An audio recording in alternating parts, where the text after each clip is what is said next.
3년 동안 지금 러시아와 우크라이나가 전쟁을 하고 있습니다. 러시아가 전쟁을 시작할 때는 한 달 만에, 늦어도 한 달 만에 끝날 것이라고 호언장담을 했습니다만은 지금 3년이 지나고 있는데 그 피해는 상상할 수 없을 정도입니다. 전사된 죽은 군인의 숫자만 해도 14만 명이고, 그리고 부상당한 군인이 100만 명 이상이 지금 되고 있습니다. 그리고 이 전쟁으로 인해서 난민이 1,000만 명이라는 어마어마한 난민이 이제 있게 되었습니다. 어쨌든 간에 전쟁은 안 하는 것이 각자의 나라에 가장 좋지만, 전쟁은 어느 나라든지 안 하는 것이 옳지만, 불가분한 이유로 전쟁을 하게 되면 전쟁은 그 이기는 것이 목적일 것입니다. 만일 어떤 나라가 전쟁에서 패배하게 된다면 그 전쟁이 왜 졌는지를 원인을 분석하고 다시는 전쟁이 일어나지 않고 전쟁에서 패배하지 않도록 국방의 태세를 잘 갖추는 것이 국가와 백성의 책임과 의무라고 할 수가 있을 것입니다. 오늘 사무엘 사장에 보게 되면요, 사무엘이 본격적으로 민족의 지도자로 등장하게 됩니다. 그런데 이스라엘 백성이 오늘 블레셋과 두 번에 걸쳐서 전쟁하는 내용이 있게 됩니다. 근데 블레셋과의 두 번의 전쟁을 했는데 이스라엘 백성은 왜 전쟁을 하고 있는지, 이스라엘 백성 스스로가 왜 전쟁을 하고 있는지, 그리고 전쟁을 두 번에 걸쳐서 패배하게 됩니다. 근데 왜 전쟁에 지게 됐는지를 모른다라는 거예요. 이것이 오늘 본문의 핵심입니다. 전쟁을 하게 되면 왜 전쟁을 하게 됐는지, 전쟁이 왜 지게 되었는지 두 번이나 그 원인을 분석하고 전쟁을 하지 않거나 하면 이겨야 되는데 그것에 대해서 전혀 알지 못하는 내용이 오늘 본문의 말씀으로 등장하고 있습니다. 여러분, 하나님의 백성인 이스라엘 백성이 성경에서 나오는 전쟁은 오늘 우리에게는 날마다 매일매일 영적을 치르는 우리와 전쟁의 원리가 똑같다라는 것입니다. 사무엘 시대 때 그때 일어났던 그 전쟁이 지금 오늘 이 시간에 2025년도에 우리에게는 날마다 영적 전쟁을 치르고 있는 우리에게는 전쟁의 교훈을 주고 있다라는 것입니다. 오늘 본문 말씀을 통해서 영적 전쟁에서 승리하려면 어떻게 해야 할까요에 대한 교훈을 얻고자 합니다. 오늘 질문이 뭐라고요? 영적 전쟁에서 승리하려면 어떻게 해야 할까요에 대한 교훈을 얻고자 합니다. 영적 전쟁에서 승리하려면 어떻게 해야 할까요? 영적 전쟁에서 승리하려면 어떻게 해야 될까요에 대한 교훈을 얻고자 합니다. 자, 3장 19절에서 21절 봅니다.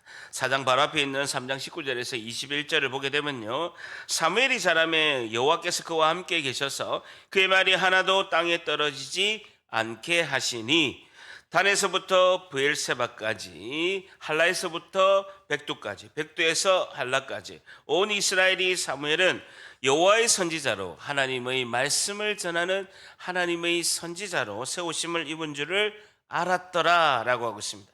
여호와께서 실로에서, 성전이 있는 실로에서 다시 나타나시되 여호와께서 실로에서 여호와의 말씀으로 사무엘에게 하나님 자신을 나타내시니라라는 것이죠. 하나님의 말씀이 없었던 사사시대 325년을 끝내는 마지막 사사 사무엘을 통해서 하나님께서 새로운 시대를 열어간다라는 내용이 3장 19절에서 21절입니다. 대제사장 엘리의 가문은 몰락하고 하나님은 새 시대를 열기 위해서 사무엘을 등장할 때 하나님이 하시는 큰 일이 본격적으로 진행이 된다라는 것이죠. 자, 4장 1절 같이 읽습니다. 4장 1절 큰 목소리 있습니다. 시작. 사무엘의 말이 온 이스라엘에게 전파되니라. 이스라엘은 나가서 블레셋 사람들과 싸우려고 에베네셀 곁에 진치고 블레셋 사람들은 아벡에 진쳤더니라는 거죠. 한번 줄여보세요. 사무엘의 말이 온 이스라엘에게 전파되니라라는 것입니다. 하나님께서 이 325년의 어두운 사사시대를 끝내시려고 사무엘을 통해서 말씀을 주셔서 새 시대를 시작하려고 하나님께서 큰 일을 지금 본격적으로 진행하시는 내용이 나와 있습니다. 그럼 4장 1절에 하반절에 보게 되면 이스라엘은 나가서 블레셋과 싸우려고 에베네셀 곁에 진치고 블레셋 사람들은 아벡에 진을 쳤더니라는 것이죠. 자, 우리가 좀 이상한 것은요, 자, 하나님께서 이제 사무엘을 통해서 그 칠흑같이 어두운 사사시대를 끝을 내고 새로운 희망의 시대를 여시려고 하는 거예요. 자, 그런데 그 회복의 내용들이 지금 나와야 되는데 사무엘의 말이 온 이스라엘에게 전파되니라. 그리고 이스라엘 백성들이 그 말씀을 들어서 변화되어서 하나님께로 돌아가고 회복의 은혜가 시작되었더라 라고 본문이 되어야 되는데, 놀랍게도 새롭게 새로운 지도자가 나와서 하나님의 은혜의 회복의 말씀이 선포되고 회복의 역사가 시작이 되는데 전쟁이 있다는, 굉장히 아이러니하죠. 전쟁이 있다라는 것입니다. 자, 이 사무엘 시대보다 500년 전에 이스라엘 백성이 출애굽했습니다. BC 1446년에 출애굽해서 광야로 있게 되고 그들이 굉장히 지친, 굉장히 뜨거운 광야를 걷고 있다가 처음 오아시스를 발견했습니다. 처음 오아시스를 발견해서 물이다 하고 이제 물을 먹으려고 하니까 그때 일어났던 일은 뭐냐면요, 아말렉이란 족속이 와서 처음 오아시스 있는 그곳에서 처음에 첫 공격하는 전쟁이 일어나게 된다라는 것이죠. 이스라엘 백성이 구원하자마자 한 첫 번째 일은요, 전쟁을 치렀다라는 것입니다. 여러분 잘 생각해 보세요. 우리도 마찬가지입니다. 주변에서 우리가 교회 가면 너가 힘든 그런 것들이 하나님께 기도해봐. 그러면 기도하면 하나님이 들어주실 거야. 몸이 아프지? 우리 교회 가서 한번 기도하고 예배드리고 하나님을 믿어봐. 그럼 하나님께서 아픈 몸도 치유해 주시고 치료해 주시고 너가 소망하는 것들, 굉장히 힘들어 있는 문제들을 하나님이 해결해 주실 거야 라고 전도대에서 교회를 옵니다.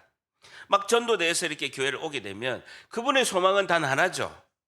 천국 나라 이야기는요, 먼 이야기예요. 지금 내 문제, 하나님, 내가 이제 예수님을 안 믿고 교회를 안 다니다 교회를 오니까 하나님 살아계시다면 내 문제 해결해 주세요. 내 건강이 안 좋거든요. 건강을 좀 좋게 해주세요 라는 마음으로 교회에 옵니다.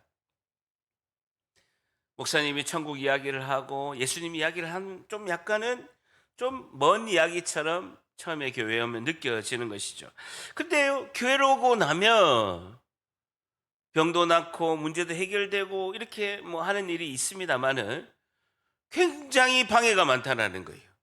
교회로 오고 나면서부터는요, 막 사건 사고가 나고요, 뭐 없던 일들이 막 터지게 되고 뭐 그러면서 막 안 좋은 일들이 또 있게 되는 것이죠, 초반에. 그리고 훅 이런 생각이 듭니다. 아니, 교회 가서 이런 일이 일어나는 것 아니야? 교회에 가면 안 가면 이런 사건도 안 터지고 아무 일이 없을 것인데 하면서 신앙 속에 그런 생각이 들어서 처음에 교회에 몇 주 나오다가 안 나오는 경우가 많이 있다라는 것이죠. 여러분, 저도 교회에 처음 나올 때 난리도 아니었습니다. 2001년도에 처음 교회 나올 때, 교회에 나온 지 1, 2주도 안 됐을 때 평생 한 번도 입원한 적이 없는 어머니가 갑자기 제가 교회 나가고 2주 만에 급하게 우울증이 심하게 와서 그 신경정신과에 입원하신 거예요. 한 번도 그런 일이 없었습니다. 그러니까 이모부터요, 저한테 전화가 엄청나게 오는 거예요. 한 집안에 두 종교가 돼서 네가 교회 나가니까, 이런 엄마가 아프게 됐으니까 교회 나가지 말라고 협박 전화가 엄청 많았습니다. 저도 이제 건강하다가 축농증이 심하게 되고 몸이 아프고요, 한 번도 교통사고 안 났는데 막 부족하고 뭐 이런 거 다 태워버리니까 교통사고도 막 나게 되고, 제가 이제 새벽에 가서 기도해야 되겠다니까 제 아버님이 또 교회까지 찾아오셔서 친히 교회에 강림하셔서 저를 뒷돌목을 잡고 질질질질 한 150m를 집까지 끌고 가는 역사적인 사건이 있었죠. 사실 예전처럼 교회 안 다니면요, 이 일은 일어나지가 않습니다. 예전처럼 교회 안 다니면 그런 일은 일어나지가 않죠. 근데요, 저는요, 이를 깨물고 교회를 더욱더 나갔습니다. 왜냐하면요, 첫 번째요, 진짜 하나님이 살아계시는구나, 진짜 하나님이 살아계시구나를 느낀 것이죠. 교회 안 나갈 때는 이런 일이 안 일어났는데 교회 나가면서 이런 일이 있는 거 보니까 진짜 한때 가려고 하니까 가짜들이 총출동하는구나 라는 생각이 좀 들었죠. 두 번째는요, 저를 위해서 중보기도 하는 분들의 기도가 너무나 컸습니다. 교회다가 이렇게 교회 처음 오는데 방해가 많으니까 기도를 해달라고 요청하니까요. 그 많은 성도분들이 초신자인 저를 위해서 제 신앙 초기에 엄청나게 기도를 많이 해줘. 전도사님부터 해서 그 리더 되는 집사님들이 다 저를 위해서 기도를 많이 해요. 그 기도의 소리가 들리고 무엇보다도 영원한 고통이 있고 그 불타는 지옥에 내가 안 가고 정말 기쁨과 영광과 찬양이 넘치는 그 영광스러운 천국에 가게 된다는 그 기쁨이, 그 행복함이, 그 평안함이 저에게 많이 밀려와서 초기에 그 전쟁들을 잘 치르고 오늘 이 시간까지 하나님께서 이끄신 줄 믿습니다. 하나님께서 이스라엘에게 사무엘이 등장하면서 회복의 시대의 첫 번째 전쟁을 일으키는 것은 두 가지 이유가 있습니다. 하나님의 말씀이 온전히 전해질 때 반드시 전쟁이 있다라는 거예요. 하나님의 온전한 말씀이 전파될 때 반드시 영적으로 전쟁이 있다라는 거예요. 그 진리를 무너뜨리려고 하는 전쟁이 있다라는 것입니다. 두 번째는요, 엘리의 시대를 접고 구시대의 인물을 정리하고자 하는 하나님의 뜻입니다.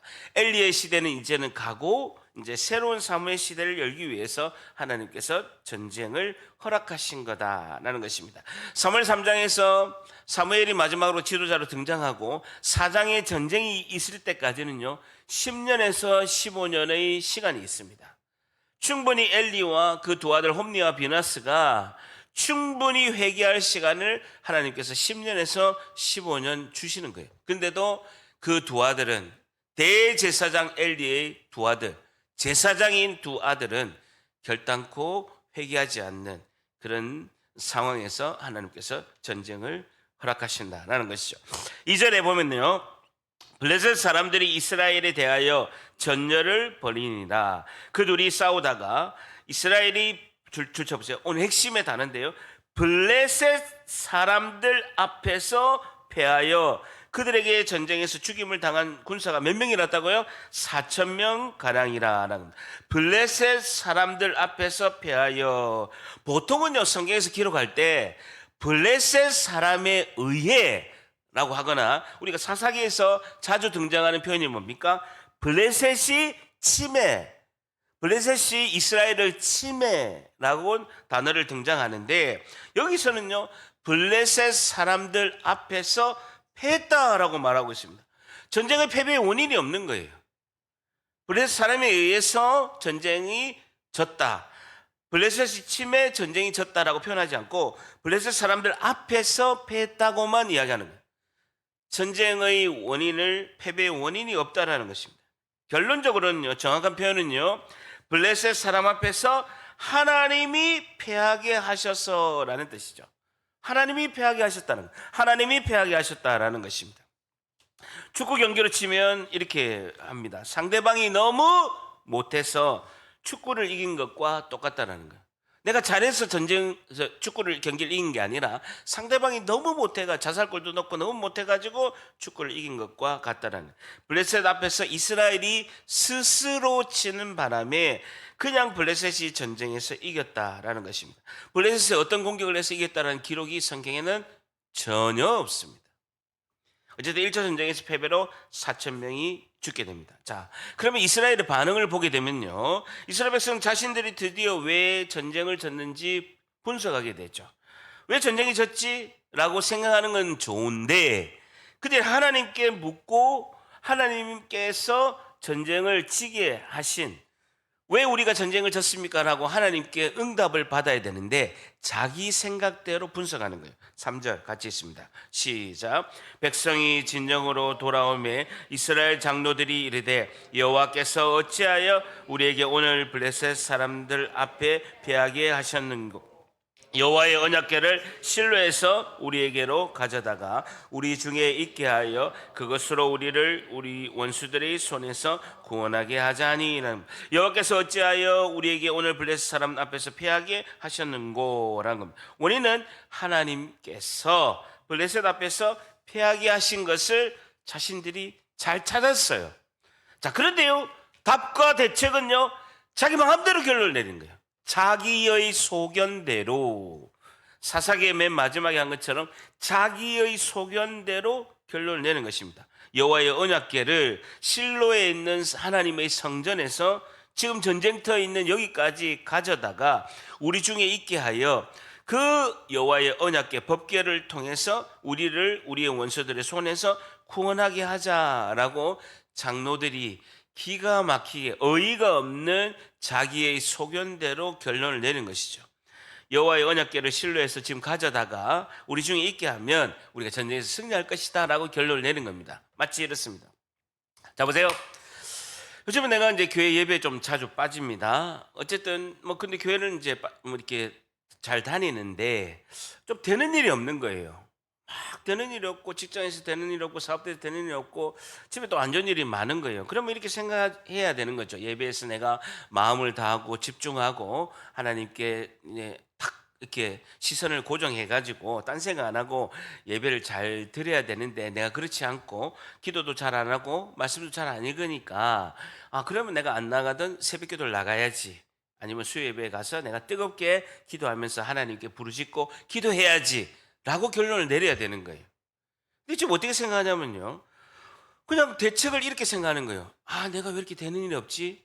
교회 주일 예배는 나가는데 말씀과 기도를 안 하니까 내가 말씀과 기도에 더 나가야 되고, 새벽 기도 나가볼까? 수요 기도회 때 내가 더욱더 크게 부르짖고 기도해야지 라고 생각해야 되는데, 되는 일이 없으니까 집에 있는 성경책을 가지고 베개로 자는 거예요. 지금 그거예요, 그거. 기독교 백화점 가가지고 큰 십자가 사가지고 침대에다가 본드로 붙이는 거예요. 지금 그 행동을 하는 거예요. 자신들이 회개하고 하나님께 불순종해가지고 하나님 뜻 가운데 온전히 못했으니까 하나님께 온전히 부르짖고 나가야 되겠다라고 결론을 내야 되는데, 왜 우리가 전쟁에 졌지? 하나님의 성전에 있는 법궤를 가져와서 전쟁터에 놓으면 될 것이다.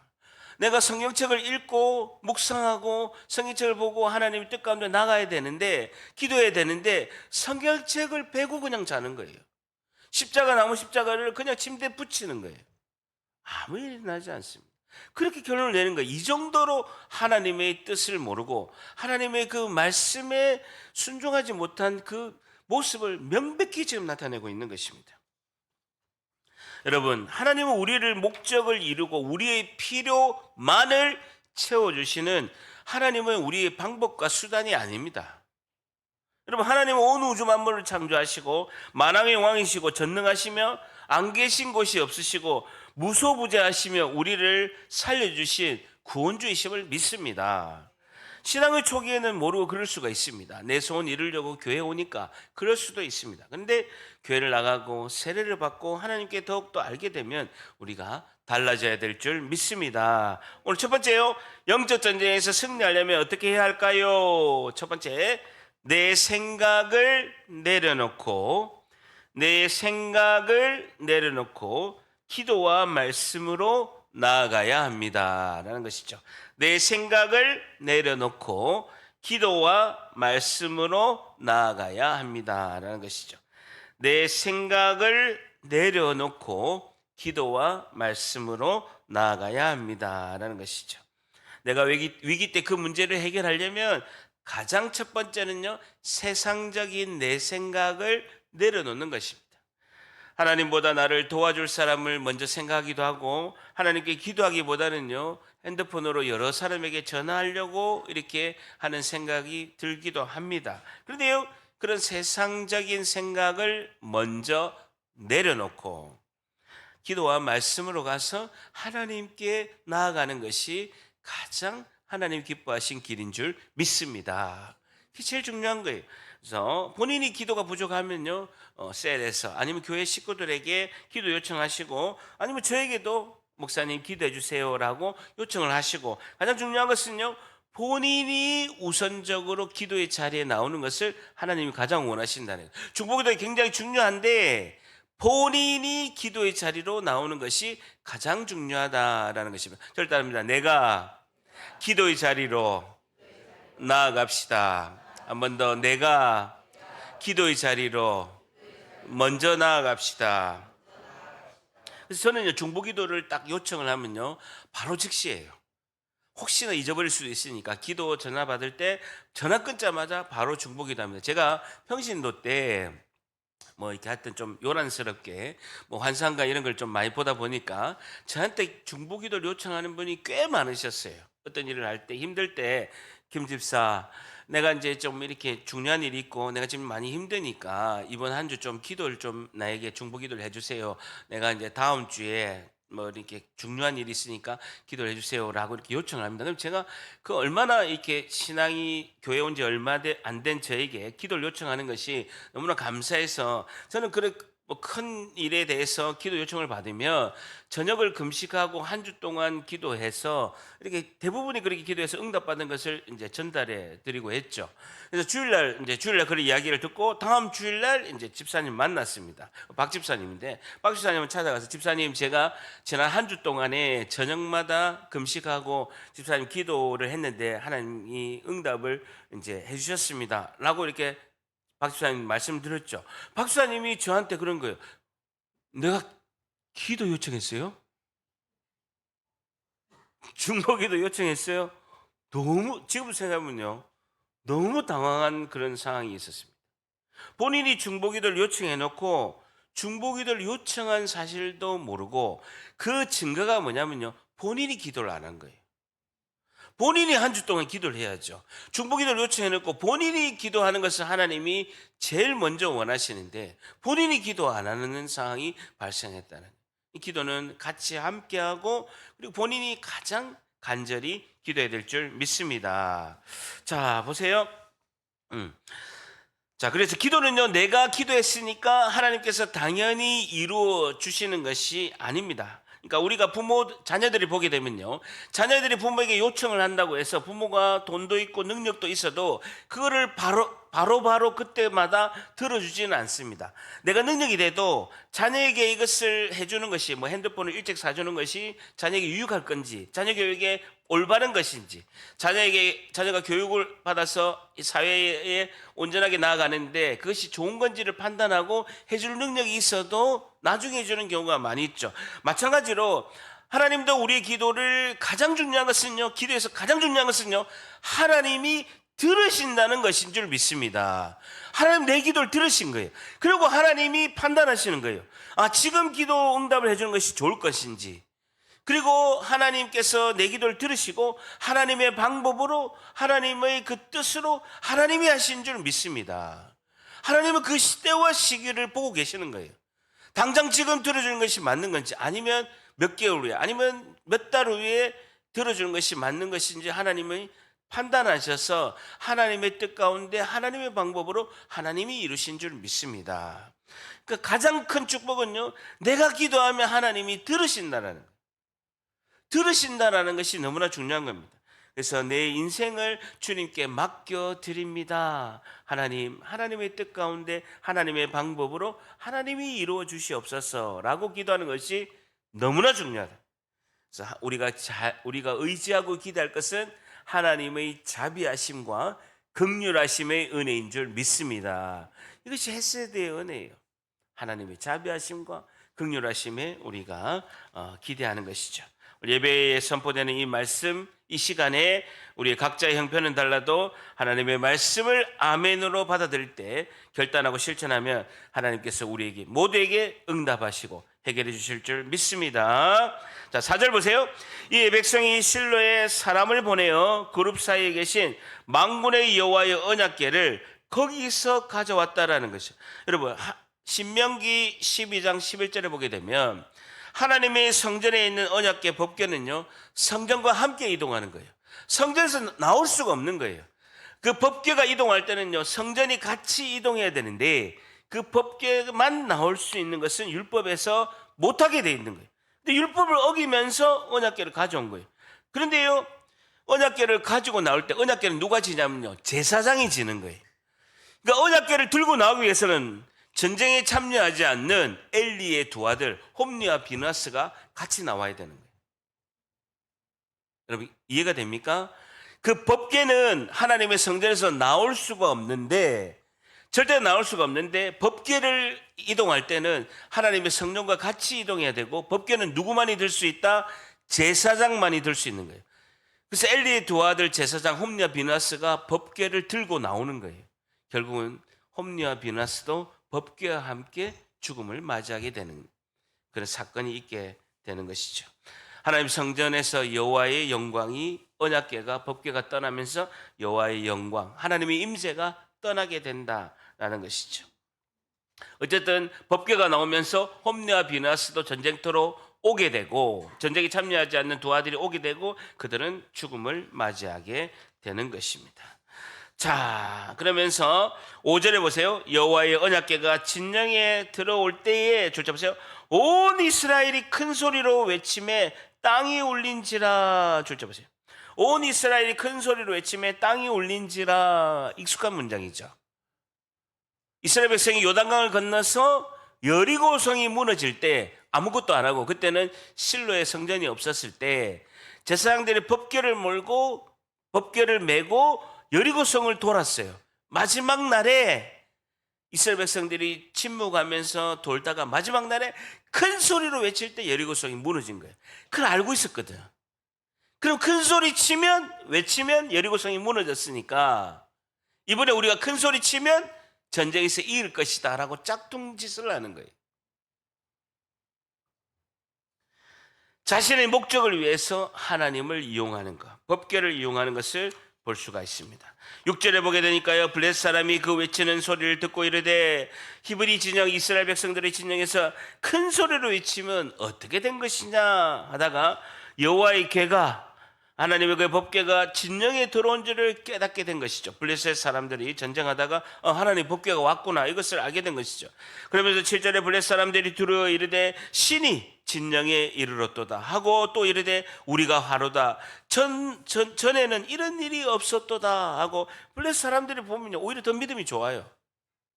그러면서 8절에 우리에게 화로다, 능히 우리가 이 능한 신들의 손에서 건져내겠느냐, 그들은 광야에서 여러 가지 재앙으로 애굽을 친 그 신이 아니냐라는 거예요.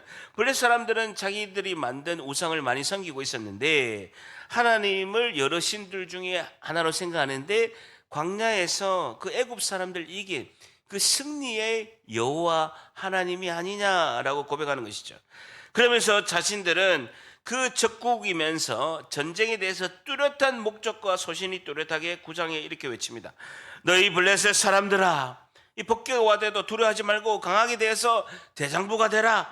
너희가 히브리 사람의 종이 되기를 그들이 너희 종이 되었던 것 같이 되지 말고 대장부 같이 되어서 싸우자. 우리 전쟁의 목적은 대장부처럼 싸워야 된다라고 블레셋 자기들은, 적국들은 그렇게 외치고 있는 것이죠. 그럼 10절에 블레셋 사람들이 쳤더니 이스라엘이 패하여 각기 장막으로 도망하였고, 법궤가 있으면 뭐합니까? 하나님의 영광이 떠나고 하나님의 임재가 다 떠난 거예요. 아무런 힘이 없는 것입니다. 살육의 힘이 커져서, 줄자 보세요. 이스라엘 보병에 엎드린 자가 이번에 몇 명이라고요? 3만 명이었다는 거예요. 지난번에 4천 명, 지금 몇 명이에요? 3만 명이 죽었다는 거예요. 더구나 11절에 보게 되면요, 하나님의 궤는 빼앗겼고 엘리의 두 아들 홈리와 비나스는 그 전쟁에서 죽임을 당하였다라는 것이죠.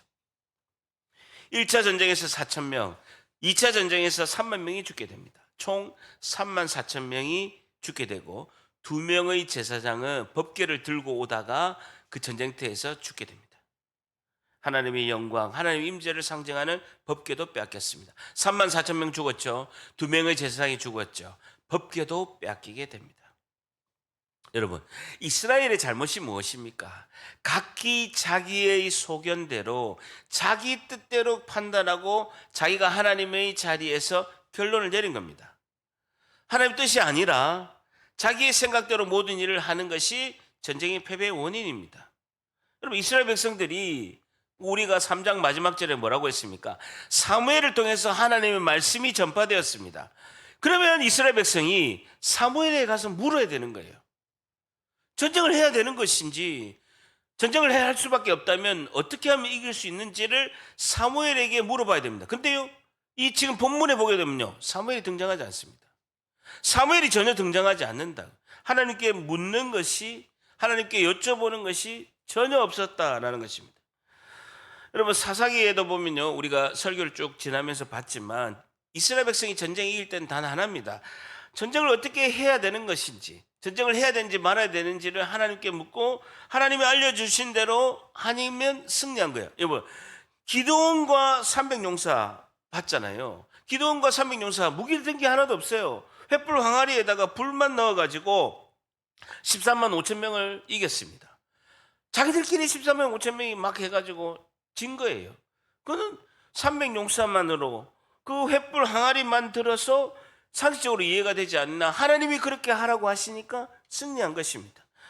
이스라엘의 모든 전쟁에서 승리할 때는 하나님의 각자의 소견대로 한 것이 아니라 하나님께서 하라는 방법으로 순종할 때 승리하였습니다. 여러분, 다윗이 나중에 보게 되면 사무엘하에 보게 되면요, 8장 10장에 보게 되면 다윗이 어디를 가든지 여호와께서 이기게 하시느니라라고 말씀하고 있습니다.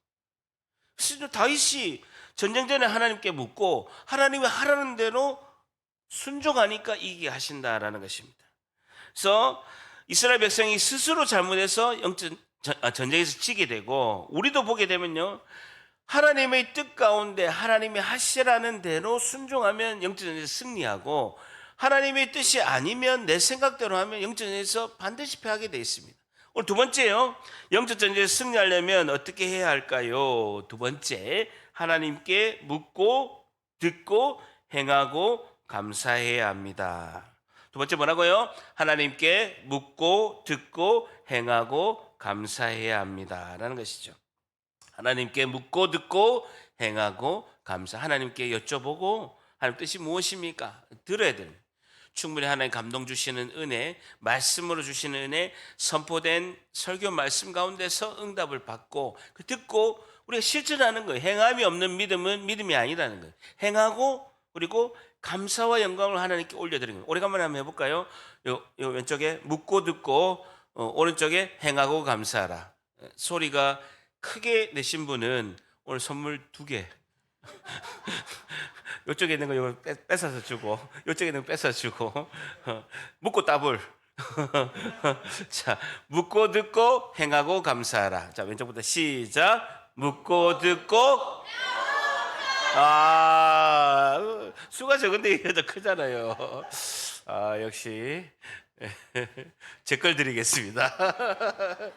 하나님께 묻고 듣고 행하고 감사하라. 이것이 가장 중요한, 가장 실전적입니다. 여러분, 이거는 제가 25년 동안 주님과 동행하면서 제 몸으로 깨달으면서 발견한 진리예요.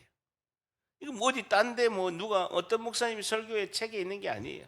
제가 해보니까 결론은 하나님께 묻고 하나님의 그 뜻을 듣고 그리고 행하고 실천하고 하나님께 영광을 돌리고 감사하는 것, 이게 신앙의 전부입니다. 내 소견대로 내 각자의 내 뜻대로 하게 되면요, 그래서 하나님 우리 영적전에서 반드시 패하게 돼 있다라는 것입니다. 하나님께 묻는다는 것은 나의 주인 되심, 그 주권을 인정해 드리는 것이고 하나님이 하나님 되심을 인정하는 것이다 라는 겁니다. 그래서 하나님 말씀하시면 결단하고 순종하는 것이죠. 절 따라합니다. 결단이 승리입니다. 한 번 더, 결단이 승리입니다. 하나님이 주시면 그대로 딱 결단하는 거예요. 근데 본인이 받을 마음의 준비가 안 돼 있고 여전히 자기의 소견대로 마음대로 그 응답을 해석하게 되면 그 마음으로 거부해가지고 하나님 뜻을 받아들이지 않는 경우가 많이 있다는 거예요. 여전히 내 욕심, 내 생각이 지배하고 있으면 안 된다라는 거예요. 하나님 응답 주시면 그 딱 순종하는 거예요. 결단이 승리입니다 라는 것이죠. 자, 12절에 만일 어떤 베냐민 사람이 이제 전쟁이 패배한 것을 이제 대지상인 실로에 있는 엘리에게 알려주려고 오는 것이죠. 진정으로 달려와서 이제 전쟁이 패배했으니까 자기 옷을 찢고 자기의 머리를 티끌을 덮어쓰고 성전이 있는 실로에 이르게 됩니다. 그거를 제가 한번 지도를 보니까요, 블레셋에 있는 그 전쟁터에서 하나님의 성전이 있는 실로까지가 32km입니다. 32km를 단숨에 달려와서 전쟁에 패한 소식을 어떤 베냐민 사람이 엘리 제사장에게 전하게 되는 것이죠. 13절에 그가 이럴 때 엘리가 길 옆 자기 의자에 앉아 기다리다가 그의 마음이 하나님의 괴로 말미암아 떨릴 즈음이라 그 사람이 성읍에 들어오며 알림에 이제 하나님의 법궤가 나간 것을 알게 되었죠. 그래서 너무 고민이 많은 거예요. 하나님 법궤가 어떻게 되었지라고 이렇게 생각하고 있는데 그 베냐민 사람이 성읍에 들어와서 알림에 온 성읍이 부르짖는지라라는 것입니다. 하나님의 법궤가 떠나면 안 된다는 것도 엘리는 알고 있었습니다. 그럼에도 불구하고 두 아들 홈리와 비나스가 들고 갈 때 엘리 세상이 막았어야 되는 거예요. 근데 그렇게 하지 않았다는. 근데 놀라운 건요, 하나님의 언약궤라는 표현을 13절에 쓰는 것이 아니라 그냥 궤라고 이렇게 표현하고 있죠. 하나님의 영광이 떠난 언약궤가 그냥 궤짝에 불과하다라는 것입니다. 이미 언약궤 법궤로서의 기능이 상실해 버렸다라는 것입니다. 그래서 엘리가 그 부르짖는 소리를 듣고 이르되 이 떠드는 소리는 어찌 됨이냐? 그 사람이 빨리 가서 엘리에게 말하니 15절에 그때 엘리가 나이가 몇 살이었다고요? 98세라. 그의 눈이 어두워서 보지 못하더라. 그 사람이 엘리에게 말하되 나는 진중에서 나온 자, 전쟁터에서 나온 자입니다. 내가 오늘 진중에서 도망하여 왔나이다. 엘리가 이르되 그래 베냐민 사람 내 아들아 전쟁의 일이 어떻게 되었느냐라고 물어보는 것이죠. 17절에 소식을 전한 자가 대답하여 이르되 이스라엘이 블레셋 사람 앞에서 도망하였고 백성 중에는 큰 살육이 있어서 34,000명이 다 죽게 되었고 당신의 두 아들 홈리와 비나스도 죽임을 당하였고 줄쳐 보세요. 하나님의 궤는 빼앗겼나이다 라는 것입니다. 두 아들이 죽은 것보다도 하나님의 그 법궤 언약궤가 빼앗겼다는 소식에 18절에 하나님의 궤를 말할 때에 엘리가 자기 의자에서 뒤로 넘어져 충격에 뒤로 넘어져서 문 곁에서 목이 부러져서 죽게 되고 나이가 많고 비대한 까닭이라 그가 이스라엘의 사사가 된 지 몇 년이 되었다고요? 40년이 되었더라라는 것입니다. 결국은 이 전쟁에서 군인 34,000명이 죽게 되고요. 엘리의 두 아들이 제사장이 죽게 되고 하나님의 언약궤도 빼앗기고 대제사장 엘리도 죽게 됩니다. 엘리의 시대는 다 저물게 되는 거예요. 새로운 시대, 사무엘의 시대가 열리는데 엘리의 시대가 다 저물게 됩니다. 여러분, 제가 중요한 질문 하나 드리겠습니다. 하나님은 옳은 일을 하시는 분이십니까? 하나님은 옳은 일을 하시는 분이십니까? 아니면 하나님이 하시는 일은 언제나 옳습니까? 설교 많이 들으시니까 잘 알잖아요. 하나님이 하시는 일은 언제나 옳으시다라는 거예요. 이스라엘 백성이 출애굽해서 가나안 땅에 들어갈 때 하나님이 이렇게 명령하셨습니다. 그 가나안 땅에 있는 모든 사람들, 노인과 어린이와 가축까지도 다 진멸해서 멸절시켜라. 다 죽여야 된다라고 이렇게 말씀하셨습니다. 그래서 하나님께서 그 가나안 땅에 악이 차서 모든 악 가운데 있는 사람들과 가축까지도 다 심판하시겠다는 하나님의 뜻입니다. 근데 이거는 본문을 우리가 받아들일 때 하나님 너무 잔인해. 하나님 왜 그렇게 잔인하게 옳지 않게 행동하실까라는 생각이 들 수 있다는 거예요. 다시 묻겠습니다. 하나님은 옳은 일만 하시는 분이십니까? 아니면 하나님이 하시는 일은 언제나 옳습니까? 이 진리를 붙들어야 되는 거예요. 여러분, 우리가 영적 전쟁에서 승리하려면요, 마지막에 딱 이 진리 하나를 붙들어야 됩니다. 하나님은 언제나 옳습니다. 반드시 내 생각과 반대되는 경우가 있을 수 있습니다. 그리고 반드시 내가 하고 싶지 않은 행동을 하나님께서 요구할 때가 있습니다. 그럴 때 하나님은 언제나 옳습니다라는 진리를 붙들어야 영적 전쟁에서 승리할 줄 믿습니다. 이게 마지막의 엔딩이에요. 내 생각대로 내가 이해가 안 되는 거예요. 내가 이해가 안 되는데 하나님은 순종하라는 거예요. 그럴 때 내가 내 생각은 다르지만 나는 정말 하고 싶지는 않지만 하나님은 언제나 옳습니다. 내가 순종하겠습니다. 하나님께서 이 순종의 제물을 산제물을 저를 받아주시고 하나님께서 영광 받아주시옵소서라고 기도해야 되는 것입니다. 오늘 마지막 영전쟁에서 승리하려면 어떻게 해야 될까요? 마지막 세 번째, 하나님은 언제나 옳습니다를 늘 고백해야 합니다라는 것이죠. 하나님은 언제나 옳습니다를 늘 고백해야 합니다라는 것이죠. 하나님은 언제나 옳습니다를 늘 고백해야 됩니다. 이것이 영적 전쟁의 승리의 핵심 마스터키예요. 핵심 마스터키라는 것입니다. 여러분, 제가 결혼하자마자 1년이 되어서 1년이 넘어서 처자들을 이제 낳고 처자들을 잃었습니다. 그리고 3개월 있다가 처갓집이 북상 망해가지고 거지가 돼서 전셋집에서 쫓겨났습니다. 그때는 제가 예수님을 믿지 않았지만 제가 느낀 것은 있습니다. 나는 전혀 잘못한 것이 없는데 죽을 만큼의 고난이 올 수도 있구나라는 것을 어린 나이에 제가 깨달은 거예요. 예수님을 믿지 않았지만 나는 전혀 잘못한 것이 없는데 죽을 만한 고통의 고난이 올 수 있구나를 제가 처음 경험한 거죠. 빚에 쪼들렸어요. 카드 9개를 가지고 카드 돌려막기를 하고 돈이 없는 그 가난함을 제가 10년 동안 지독한 고통 속에서 물질의 고통을 겪었습니다. 여러분, 제가 이렇게 겪었으니까요.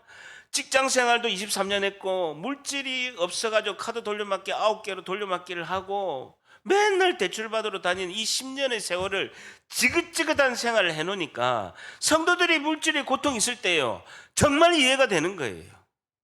그리고 자녀를 잃어보니까요, 정말 극한 고통의 가족을 잃은 사람의 슬픔을 너무나 잘 아는 것입니다.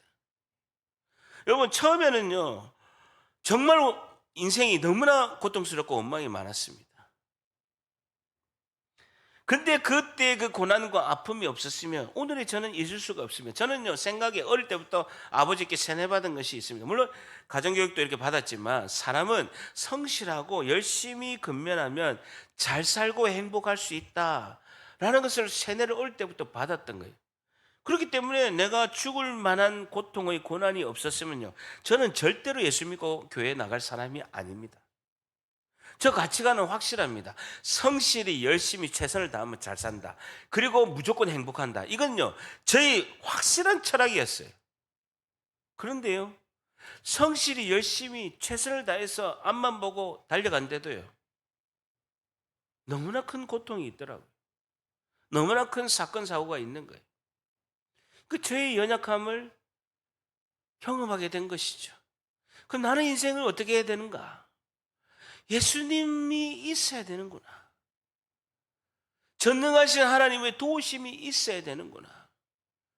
그분이 내 인생을 이끌어가고 보호하시고 지켜주시는 은혜를 베풀어 주셔야 되는구나. 이걸 깨닫게 된 거예요.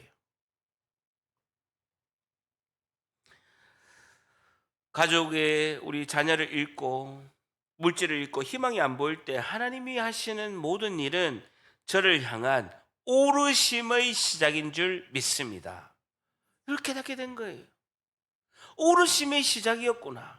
나는 지독히 큰 고통이지만 이것은 하나님의 오르심의 시작이었고 나를 구원의 손길로 초대하는 그 위대한 손길인 줄 믿습니다. 이걸 깨닫게 된 것입니다. 그러면서도 한편으로 이렇게 생각할 수 있습니다. 하나님, 꼭 제 아들의 생명을 데려가고 저를 거지로 만드셔야 되겠습니까? 라고 따질 수가 있는 거예요. 그런데 저는 제 인생에서 한 번도 하나님에게 그렇게 따진 적이 없습니다. 어려움과 고통이 있는 사건들이 많이 있었지만 단 한 번도 하나님께 따져본 적이 없습니다. 왜냐하면 제가 예수님 믿기 전에 지은 그 죄가, 제가 자녀를 잃고 물질을 잃은 이 고통, 고난보다도 제가 지은 죄가 훨씬 크다는 걸 나중에 깨달은 거예요. 저는 예수님을 믿고 많은 고난이 있었습니다. 꽃길만 그런 것이 아닙니다. 여러분, 목사님은 뽀사시한 신앙생활을 했을 거라고 생각하지만 전혀 그렇지가 않았습니다. 직장에서 술 안 먹는다고요, 핍박이 많았습니다. 가족들도 저한테 협박 전화 엄청 많이 하고 굉장히 많이 예수님 믿을 때 제사 안 지내고 장손에, 그리고 장남이니까 험한 소리 다 들었습니다. 교회 안에서도요, 막 스포트라이트를 받으니까요, 시기 질투하는 분이 많아서 영적 공격이 대단했습니다. 교회가 크니까요, 한 사람이 한마디만 해도 저한테는 엄청난 힘듦의 사건들이 교회 안에서, 교회 식구들로 인해서 많이 있었습니다. 그럴 때마다 새벽마다 하나님께 울부짖으면서 하나님께 기도했습니다. 하나님, 예수를 믿는데 왜 이렇게 고통과 고난이 있습니까? 하나님이 주신 은혜가 너무나 큰데 제가 감당하기 힘든 고난과 고통이 많이 있습니다라고 외친 경우가 많습니다. 그럴 때마다 주님은 제게 응답하셨습니다. 저를 힘들게 한 그 사람들, 직장과 가족과 교회 안에 있는 많은 사람들이 그것이 너의 연약한 모습이야. 너의 연약한 모습이야 라고 하나님은 저를 깨닫게 하셨습니다. 그 힘들게 한 사람들의 모습이 내 모습이었구나. 나의 연약한 모습이었구나 라고 깨닫게 된 거예요. 그거는요, 어디서도 어디에 있는 글도 아닙니다. 어느 누구의 설교도 아니에요. 제가 친히 깨달은 하나님이 제게 주신 말씀이었어요. 가족이 힘들게 하는 그 가족이 있지. 직장에서 너를 힘들게 하는 그 사람이 있지.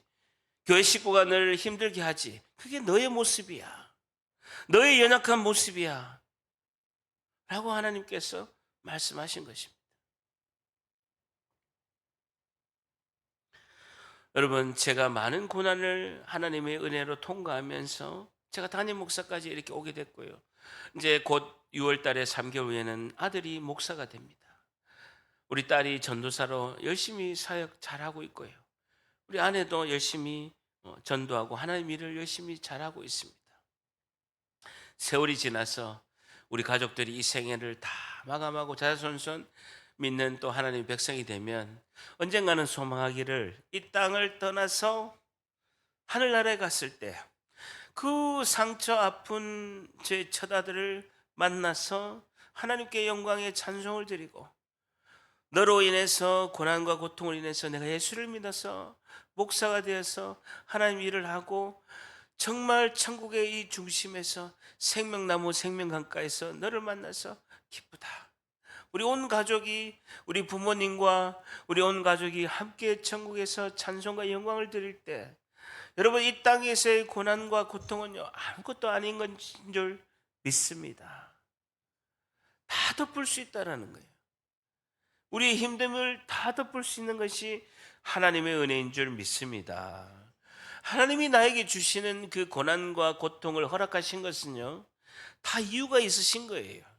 나의 약함을, 나의 연약함을 하나님께서 그 모습을 통해서 보게 하시고 그 모습을 통해서 나의 연약함을 치료하시고 극복하게 하실 줄 믿습니다. 이걸 깨달아야 되는 것입니다. 이것을 깨달을 때 하나님의 심정을 깨닫고 하나님의 그 놀라우신 은혜로 우리가 깊은 말씀과 순종의 은혜로 들어가는 줄 믿습니다. 욥이 세상에서 형용할 수 없는 고통을 받았습니다. 그 자녀들 10명을 다 잃고 그 많은 물질과 본인에게 당한 그 몸에 악성 종양이 일어나서 엄청난 고통 속에 있었습니다. 근데 욥기서 42장 5절 6절에 욥이 마지막으로 하나님께 이렇게 고백하고 있습니다. 내가 그 자녀를 잃고 그 물질을 다 잃고 그리고 그 자기에게 그 악창이라는 엄청난 피부병으로 기왓장으로 긁을 정도로 엄청난 고통 속에 있을 때 하나님을 때로는 원망하기도 했지만 그가 마지막에 그의 결론은 이것입니다. 그의 고통 가운데서 욥이 내린 결론은 욥기서 42장 5절 6절에 내가 주께 대하여 그동안은 귀로 듣기만 하였사옵나 이제는 눈으로 주를 배움나이다 라는 것입니다. 그전에는 내가 잘 하나님께 섬기고 하나님께 제사를 드리고 예배를 드리고 자녀들에게 경건하고 하나님이 인정한 의인 욥이었습니다. 근데 그 자신의 모습이 그전에는 하나님을 귀로 듣기만 하였다라는 것입니다. 근데 이제는 그 고통과 고난을 통해서 내가 눈으로 주를 배움나이다. 그러므로 내가 스스로 거둬들이고 티끌과 제 가운데서 회개하나이다 라고 이렇게 욥이 고백하고 있습니다. 우리 날마다 영적 전쟁을 치릅니다. 그리고 내가 진짜 예수를 믿는 진정한 크리스찬이라면 영적 전쟁이 반드시 있습니다. 여러분 은혜가 있는 곳에 방해가 있고 방해가 있다는 것은 내가 확실한 하나님의 백성이라는 증거입니다. 그럴 때 우리가 내 생각을 내려놓고 기도와 말씀 속으로 들어가고 하나님께 늘 묻고 듣고 행하고 감사하고 하나님은 언제나 옳습니다. 이 고백을 해서 날마다 영전에 승리하는 우리 모두가 되시기를 예수님의 이름으로 간절히 축복합니다. 기도하겠습니다. 하나님.